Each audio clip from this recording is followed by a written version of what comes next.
Assalamualaikum warahmatullahi wabarakatuh. Shalom, Om Swastiastu, Namo Buddhaya, salam kebajikan. Tabikun. Halo semuanya, kami dari kelompok 3 MLA-RA akan mempresentasikan hasil dari diskusi kami mengenai analisis penerapan AMDAL di perusahaan GGF, tantangan dan dampak terhadap lingkungan. Sebelumnya, izinkan kami untuk memperkenalkan diri kami satu persatu.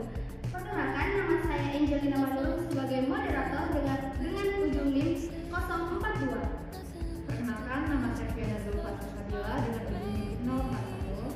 Perkenalkan, nama saya Uswatun Hasana dengan ujung NIM 039. Perkenalkan, nama saya Uswatun Hasana dengan ujung NIM 001. Perkenalkan, saya Reza Triatri dengan ujung NIM 021. Perkenalkan, nama saya Bin Haruna dengan ujung NIM 038. Selanjutnya, materi AMDAL akan dijelaskan oleh penulis. Regulasi pemerintah Indonesia juga mewajibkan setiap perusahaan dengan aktivitas yang berdampak signifikan pada lingkungan untuk mencapai komitmen AMDAL. Regulasi ini mencerminkan komitmen negara dalam menjaga kelestarian lingkungan hidup. Di sisi lain, penerapan AMDAL oleh GGF juga menjadi bagian dari strategi perusahaan untuk memperkuat citra dan kredibilitas di mata masyarakat dan pemangku kepentingan. Dengan mematuhi ketentuan AMDAL, GGF menunjukkan kepatuhannya terhadap regulasi yang berlaku dan komitmennya terhadap praktik bisnis yang bertanggung jawab.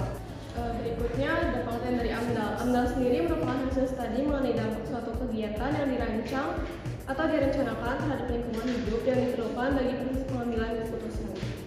AMDAL adalah singkatan dari analisis mengenai dampak lingkungan yang merupakan salah satu proses penting dalam manajemen lingkungan di Indonesia. AMDAL adalah dokumen yang memuat analisis mengenai dampak yang ditimbulkan dari suatu kegiatan atau proyek terhadap lingkungan hidup serta rencana untuk mengelola dan mengurangi dampak negatif yang mungkin terjadi. RPL merupakan dokumen yang berisi rencana kegiatan untuk memantau, mengevaluasi dampak lingkungan yang timbul akibat suatu proyek atau kegiatan baik selama pelaksanaan maupun setelah kegiatan tersebut selesai.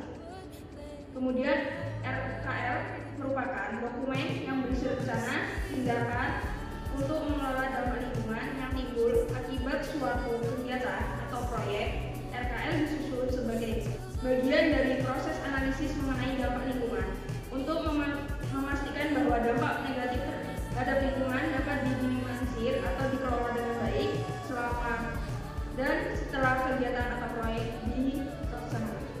Fungsi utama dari AMDAL adalah untuk memastikan bahwa suatu proyek atau kegiatan tidak memberikan dampak negatif yang besar terhadap lingkungan hidup dan untuk meminimalkan potensi kerusakan lingkungan yang bisa ditimbulkan. Dasar Hukum Nomor 5 Tahun 2012 tentang jenis rencana usaha atau kegiatan yang wajib memiliki AMDAL. Nomor 8 Tahun 2013 tentang laksana penilaian dan pemeriksaan dokumen lingkungan hidup serta penerbitan izin lingkungan. Nomor 32 Tahun 2009 tentang perlindungan dan pengelolaan lingkungan hidup. Nomor 27 Tahun 2012 tentang izin lingkungan.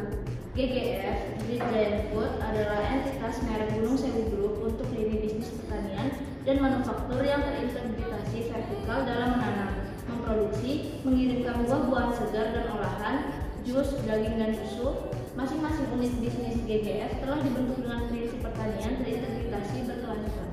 Berikut ada foto-foto dari perusahaan GGF. Selanjutnya ada kelebihan dan kekurangan dari perusahaan GGF sendiri, yaitu kelebihannya menerapkan praktik pertanian berkelanjutan, mengurangi polusi dan melestarikan sumber daya alam, dan instalasi pabrik biogas mengurangi ketergantungan pada bahan bakar fosil.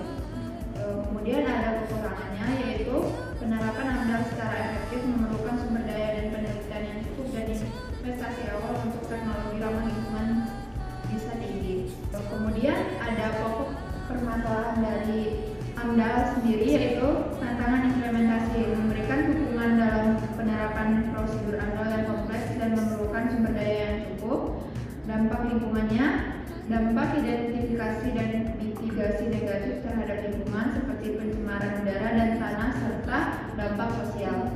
Berikut ini adalah salah satu contoh studi kasus yang ada di perusahaan GGF tersebut, yang dimana di industri pengolahan pangan, mesin-mesin besar seperti mesin pemotong, penggiling, atau pemproses daging atau ayam dapat menyebabkan cedera serius jika pekerja tidak berhati-hati. Nah, penyebabnya itu kelalaian dalam mematikan mesin sebelum membersihkan atau menggantikan bagian atau penggunaan mesin tanpa pelatihan yang tepat. Nah, contohnya itu seorang pekerja tangan tersangkut dalam mesin pemotong daging saat membersihkan mesin atau mengganti pisau mengakibatkan cedera pada tangan atau jari. Dari pembahasan yang sudah dijelaskan oleh beberapa teman saya dan juga saya, dapat disimpulkan bahwa analisis dampak lingkungan merupakan pengendalian yang efektif dalam perencanaan proyek. AMDAL berfungsi untuk meminimalisir dampak negatif pembangunan dengan memperhatikan lingkungan sejak tahap perencanaan hingga operasional. Pembangunan berwawasan lingkungan memastikan keberlanjutan proyek. Proses AMDAL di Indonesia masih menghadapi kelemahan seperti kurangnya integrasi dengan perizinan, partisipasi masyarakat yang belum optimal, dan lemahnya penerapan studi AMDAL terutama dalam aspek sosial budaya. Solusinya adalah dengan meningkatkan pemahaman perencana dan memprakarsa proyek tentang pentingnya AMDAL, memperbaiki laporan dan rekomendasi, serta memastikan kondisi AMDAL yang berkualitas. Berikut adalah referensi jurnal yang kami ambil dalam pembuatan PPT. Sekian dari video presentasi kami, baik kami memiliki kesalahan baik dari tingkah laku kami dan kata-kata kami mohon dimaafkan dan dimaklumi.